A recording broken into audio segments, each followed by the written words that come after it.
반갑습니다. 스포츠 분석하는 남자 스분남 인사드립니다.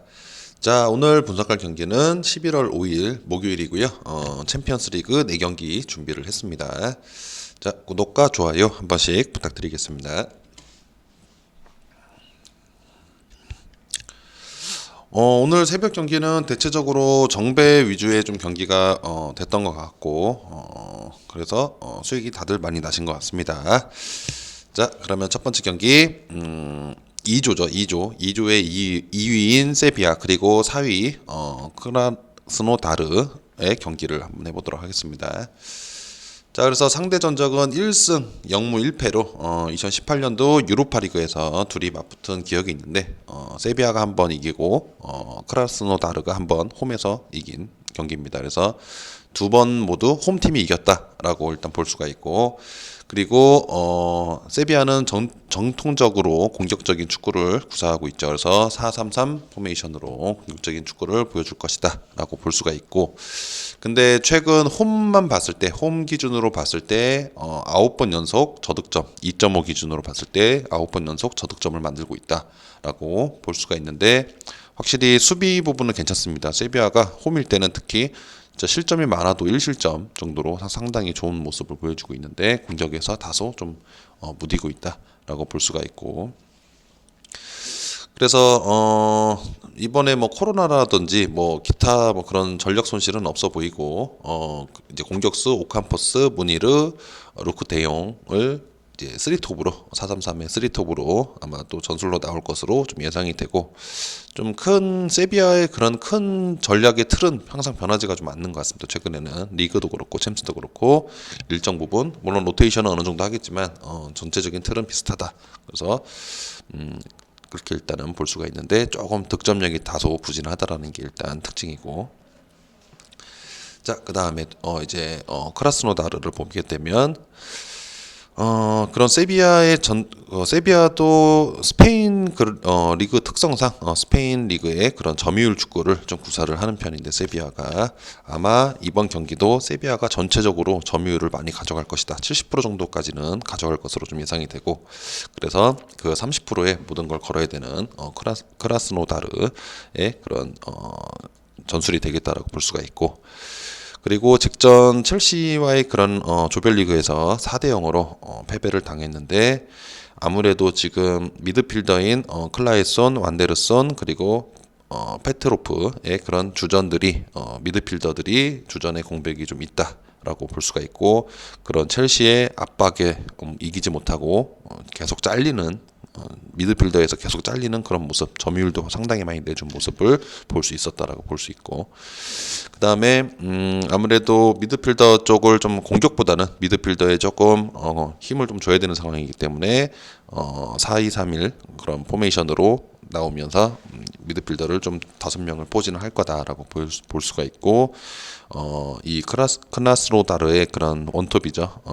마르코스 베리를 이제 역시 똑같이 원탑에 놓을 것 같지만, 과연 세비야 홈에서는 그래도 수비력 괜찮게 잘 해주고 있는 세비야를 상대로 어떻게 될지, 일단은 세비야 승은 확실히 괜찮은 것 같고, 이 어느 번은 3.5를 줬는데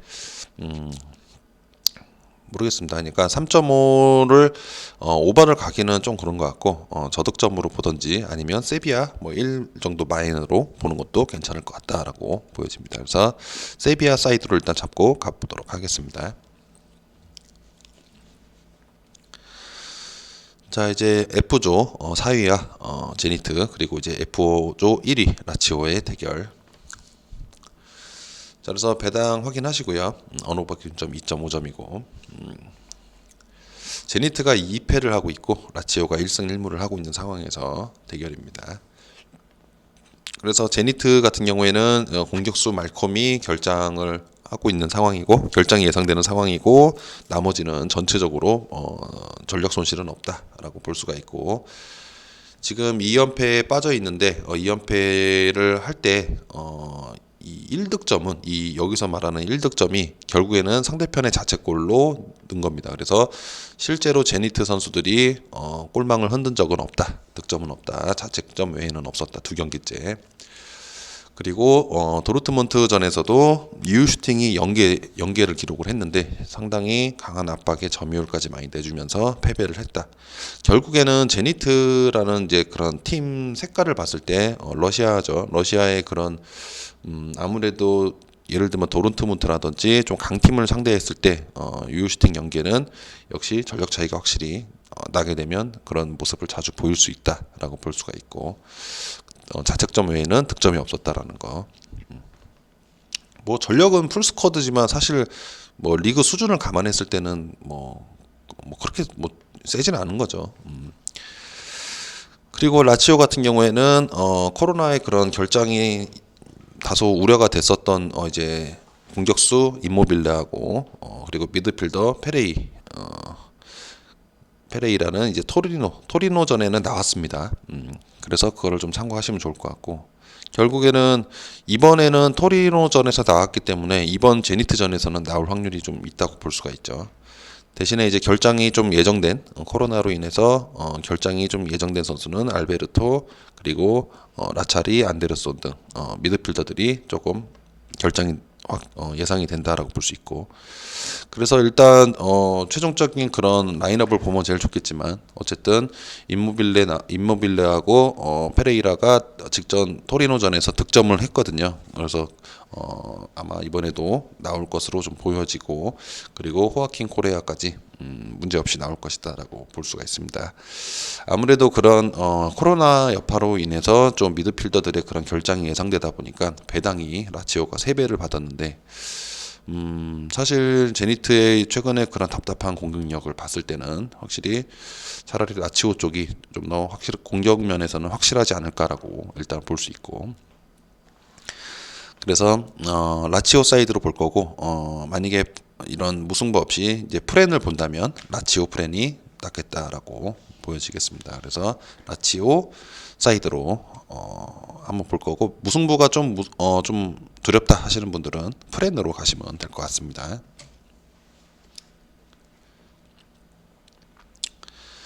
자, 이 경기도 코로나의 영향이 좀 있는 경기죠. 그래서 배당을 보면 1.08, 10배, 31배.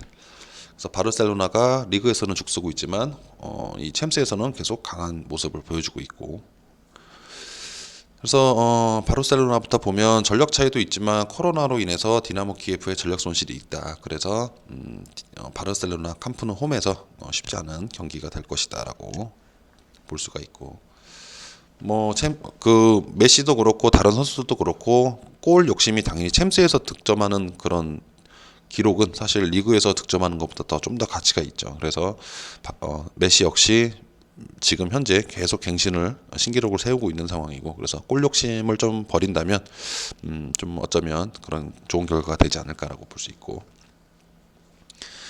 그래서 원정길을 갔었죠. 직전 리그 경기 알라베스의 원정을 갔었는데 점유율이 80%, 거의 뭐 알라베스가 20%의 점유율을 보였는데 계속 바르샤만 공을 갖고 있었음에도 불구하고 1대1 무승부가 나온 상황이고, 당시 전력에서는 거의 풀스쿼드로 바르셀로나가 나왔다라고 보는데, 이제 미드필더 쿠티뉴의 부재는 이날은 쿠티뉴가 나오지 않았습니다. 그래서 쿠티뉴를 제외한 풀스쿼드가 나왔음에도 점유율 80%를 했지만 1대1 무승부로 경기가 마감됐다. 사실 알라베스의 그런 수비가 괜찮았던 거죠.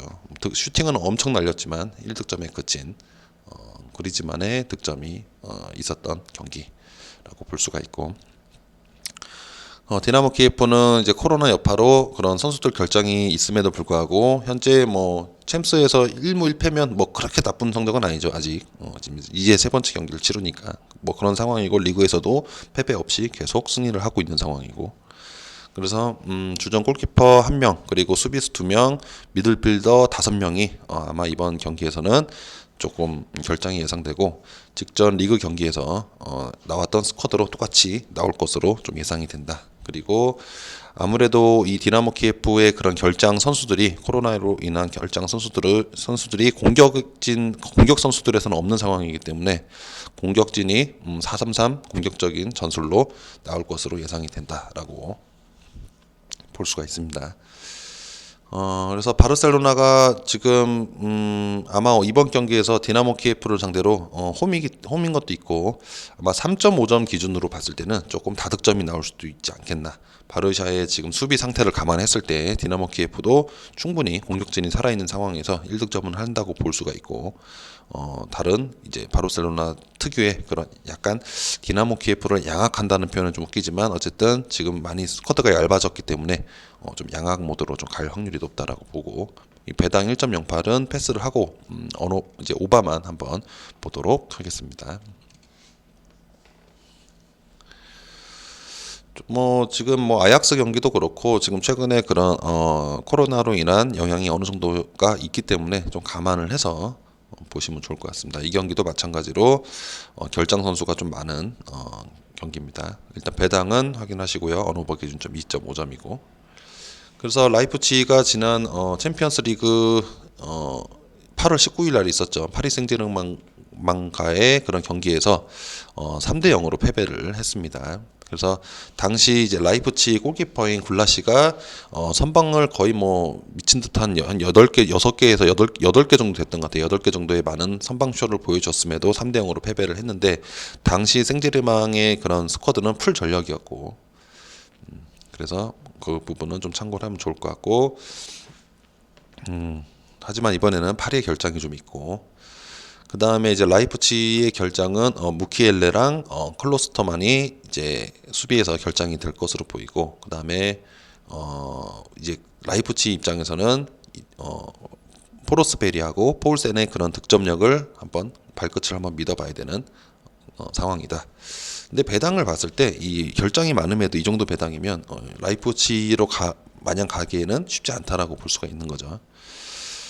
그래서 이제 파리 생제르맹 같은 경우에는 네이마르, 음바페가 이제 결정이 한다고 감독이 얘기를 했고 그 다음에 베라티, 이카르디, 드락슬러, 파레데스, 베르나트가 이제 결정이 예상되는데 네이마르, 음바페를 포함해서 공격수 3명이 일단 안 나올 것 같고 그 다음에 미드필더 3명 그리고 수비수 1명이 결장이 예상된다라고 볼 수가 있는 상황이고 그래서 공격수 디마리아 그리고 직전 베식탁스하고 이제 경기를 했을 때 이제 그 멀티골을 기록했던 모이세 킨의 그런 득점력을 좀 기대를 해봐야 되는 상황이다라고 볼 수가 있습니다. 그래서 일단 이 경기는 사실 좀 승패는 좀 가기가 좀 어려운 경기 같고요. 사실 패스를 하는 것도 괜찮을 것 같아요. 근데 만약에 이제 그런 이제 단순히 그냥 무승부 없이 승패만 놓고 본다면 그래도 전력이 지금 상당히 많이 빠진 파리 생제르맹보다는 라이프치히가 좀 더 좋은 거는 사실이고 그리고 기준점이 2.5지만 조금 저득점으로 가는 것도 괜찮지 않겠나. 파리 생제르맹 역시 약간 수비적인 그런 경기가 나올 것으로 예상이 되죠. 그래서 전반적인 사이드는 일단 라이프치히 쪽으로 가닥을 좀 잡는 걸로 하고 언오버는 2.5점 그냥 언더로 일단은 방향을 잡고 가보도록 하겠습니다. 지금 제가 드리는 정보들은 챙겨 보실 수 있도록 그냥 만든 자료니까 데이터하고 뉴스 같은 거를 이제 참고를 해서 드리는 거니까 꼭 이 영상의 픽을 따라간다라기보다는 참고를 하시면 일단 제일 좋을 것 같고요. 그리고 조합 픽 같은 경우에는 영상 아래 고정 댓글을 확인해 주시면 소통방에서 나오고 있습니다. 그래서 소통방에서 받아보시면 좋을 것 같습니다. 구독과 좋아요 한 번씩 부탁드리겠습니다. 감사합니다.